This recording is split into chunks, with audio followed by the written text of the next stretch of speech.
ഹേ പുരുഷോത്തമ, എനിക്ക് അങ്ങയുടെ രൂപത്തെ കാണുവാൻ ആഗ്രഹമുണ്ട്. കൃഷ്ണ, എനിക്ക് ആ രൂപം കാണാവുന്നതാണെന്നങ്ങ് വിചാരിക്കുന്നുവെങ്കിൽ അവ്യയനായ അങ്ങയെ എനിക്ക് കാണിച്ചു തന്നാലും. ശ്രീകൃഷ്ണൻ പറഞ്ഞു, അർജുന, നാനാ പ്രാകാരത്തിൽ ദിവ്യങ്ങളായി നാനാ വർണ്ണങ്ങളോടും ആകൃതികളോടും കൂടി അനേക ശതങ്ങളായും അനേക ആയിരങ്ങളായുമുള്ള എന്റെ രൂപങ്ങളെ നീ കാണുക. ആദിത്യന്മാരെയും വസുക്കളെയും രുദ്രന്മാരെയും അശ്വിനികളെയും മരുത്തുകളെയും നീ കാണുക. മുമ്പ് കണ്ടിട്ടില്ലാത്ത ബഹുപ്രകാരത്തിലുള്ള ആശ്ചര്യങ്ങളെയും കാണുക.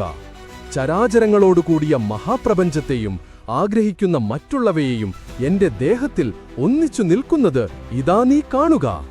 എന്നാൽ നിനക്ക് സ്വന്തം കണ്ണുകൊണ്ട് എന്നെ കാണുന്നതിന് ശക്തിയില്ല. ദിവ്യചക്ഷുസ് നിനക്ക് ഞാൻ തരുന്നു.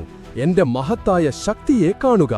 സഞ്ജയൻ പറഞ്ഞു, ഹേ രാജാവേ, ഇത്രയും പറഞ്ഞതിനുശേഷം യോഗേശ്വരനായ കൃഷ്ണൻ തന്റെ ഐശ്വര്യപൂർണമായ രൂപത്തെ അർജുനന് കാണിച്ചു. അനേകം മുഖങ്ങളും അനേകം കണ്ണുകളും അത്ഭുതകരങ്ങളായ അനേക ദൃശ്യങ്ങളും കയ്യിലേന്തിയ അനേകം ആയുധങ്ങളും അനേകം ദിവ്യാഭരണങ്ങളും ദിവ്യങ്ങളായ മാല്യങ്ങളും വസ്ത്രങ്ങളും ദിവ്യ സുഗന്ധങ്ങളുമണിഞ്ഞ് എല്ലാ പ്രാകാരത്തിലും ആശ്ചര്യകരവും ശോഭരവും അനന്തവുമായിരിക്കുന്ന തന്റെ വിശ്വരൂപത്തെ കാണിച്ചു. ആ മഹാത്മാവിന്റെ വിശ്വരൂപത്തിന്റെ ശോഭ അനേകായിരം സൂര്യന്മാർ ആകാശത്തിൽ ഒരുമിച്ചുദിച്ചാലുണ്ടാകുന്ന പ്രകാശത്തിന് തുല്യമായിരുന്നു. അപ്പോൾ അർജുനൻ ഭഗവാൻ ശ്രീകൃഷ്ണന്റെ ആ ദേഹത്തിൽ അനേകവിധത്തിൽ വേർതിരിക്കപ്പെട്ടിട്ടുള്ള ലോകം മുഴുവൻ ഒന്നിച്ചു കണ്ടു.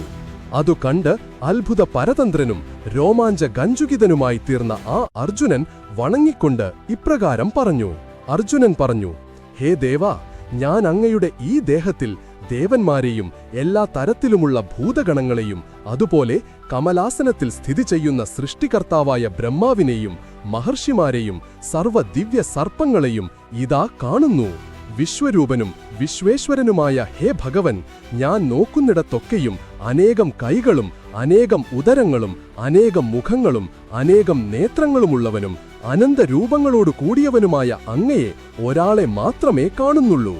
എന്നാൽ അവിധത്തെ അന്തമോ മധ്യമോ ആദിയോ ഞാനൊട്ടു കാണുന്നുമില്ല.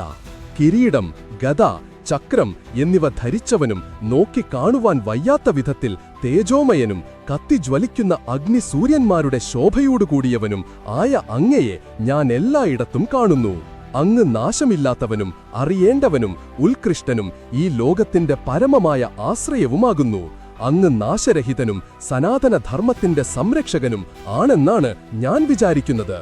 ആദിമധ്യാന്തരരഹിതനും അളവറ്റ വീര്യത്തോടുകൂടിയവനും അനേകം കൈകളുള്ളവനും ജ്വലിക്കുന്ന അഗ്നിയെപ്പോലെ ജാജ്വല്യമാനമായ വക്ത്രത്തോടുകൂടിയവനും സ്വതേജസ്സിനാൽ ഈ ലോകം മുഴുവനും തപിപ്പിക്കുന്നവനുമായ അങ്ങയെയാണ് ഞാൻ എങ്ങും കാണുന്നത്.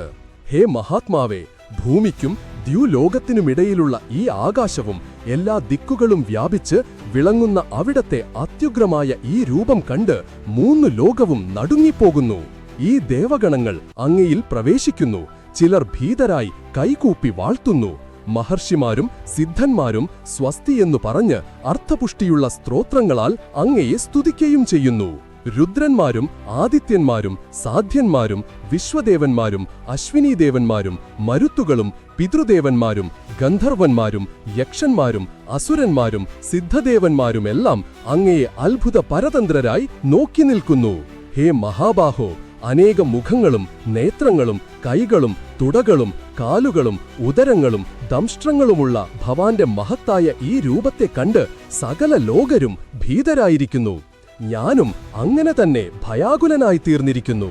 ഹേ വിഷ്ണു, ആകാശം ചുടുന്നതും നാനാ വർണ്ണങ്ങൾ പൂണ്ട് സമുജ്വലിക്കുന്നതും വായ്പിളർന്നതും നീണ്ട നേത്രങ്ങൾ മിന്നിത്തിളങ്ങുന്നതും ആയ നീ സ്വരൂപം കണ്ടിട്ട് എനിക്ക് ധൈര്യവും സമാധാനവും നഷ്ടമാകുന്നു. ഹേ ജഗദ്വ്യാപിയായ ദേവേശ, ഘോരമായ ദംഷ്ട്രകളുള്ളതും പ്രളയകാലത്തുണ്ടാക്കുന്ന അഗ്നിയെപ്പോലെ ജ്വലിക്കുന്നതുമായ അവിടത്തെ മുഖങ്ങൾ കണ്ട മാത്രയിൽ തന്നെ എനിക്ക് ദിക്കുകൾ അറിയാതായി പോകുന്നു. എനിക്ക് മനസ്സമാധാനം തീരെ ഉണ്ടാകുന്നില്ല. ഭഗവാനെ, എന്നിൽ പ്രസാദിച്ചാലും. ഈ ധൃതരാഷ്ട്രപുത്രന്മാരായ 100 പേരും ഭീഷ്മർ, ദ്രോണർ, കർണൻ മുതലായ മഹാരഥന്മാരും മറ്റുള്ള രാജാക്കന്മാരും ഞങ്ങളുടെ ഭാഗത്തുള്ള യോദ്ധാക്കളും ദംഷ്ട്രകളാൽ ഭയങ്കരമായിരിക്കുന്ന ഭവാന്റെ വ്യക്തങ്കളിൽ ദ്രുതഗതിയിൽ പ്രവേശിക്കുന്നു. ചിലർ തകർന്നു പൊടിഞ്ഞ തലകളോടുകൂടി ദംഷ്ട്രകൾക്കിടയിൽ കുടുങ്ങിക്കിടക്കുന്നതായി കാണുന്നു. എപ്രകാരം നദികളുടെ നാനാപ്രവാഹങ്ങൾ സമുദ്രത്തെ ലക്ഷ്യമാക്കി ഒഴുകിച്ചെല്ലുന്നുവോ അപ്രകാരം ഈ വീരന്മാർ അങ്ങയുടെ ജ്വലിക്കുന്ന മുഖങ്ങളിൽ പ്രവേശിക്കുന്നു. പാറ്റകൾ എങ്ങനെ നശിക്കാനായിട്ടു തന്നെ കത്തിക്കാളുന്ന തീയിൽ ചെന്ന് വേഗത്തിൽ വീഴുന്നുവോ അതുപോലെ തന്നെ ഈ ജനങ്ങളും നാശത്തിനായി അതിവേഗത്തോടെ അവിടത്തെ വസ്ത്രങ്ങളിൽ പ്രവേശിക്കുന്നു. ജ്വലിക്കുന്ന മുഖങ്ങളാൽ എല്ലാ ലോകങ്ങളെയും വിഴുങ്ങിക്കൊണ്ട് അങ്ങ് ചുണ്ടുകൾ തുടയ്ക്കുന്നു. അവിടത്തെ ഉഗ്രകിരണങ്ങൾ ലോകത്തെ മുഴുവൻ തേജോപൂരമാക്കിക്കൊണ്ട് അതിനെ തപിപ്പിക്കുന്നു.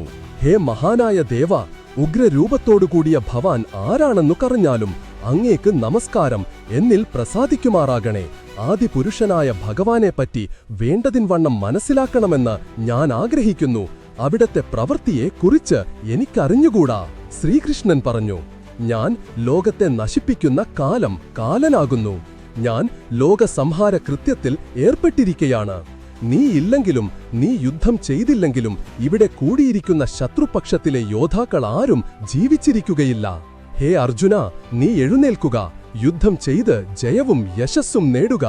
ശത്രുക്കളെ ജയിച്ച് ഐശ്വര്യസമൃദ്ധമായ രാജ്യം ഭരിച്ചു വാഴുക. പരമാർത്ഥത്തിൽ ഞാൻ ഇവരെ മുമ്പ് തന്നെ വധിച്ചു കഴിഞ്ഞിരിക്കുന്നു. നീ അതിന് നിമിത്ത കാരണം മാത്രമായി തീർന്നാൽ മതി. എന്നാൽ വധിക്കപ്പെട്ടവരായ ദ്രോണരെയും ഭീഷ്മരെയും ജയദ്രഥനെയും മറ്റു ശത്രുസൈനിക വീരന്മാരെയുമെല്ലാം നീ വധിച്ചുകൊണ്ടാലും നീ വ്യസനിക്കരുത്. യുദ്ധം ചെയ്യൂ, നീ ശത്രുക്കളെ കീഴടക്കുക തന്നെ ചെയ്യും.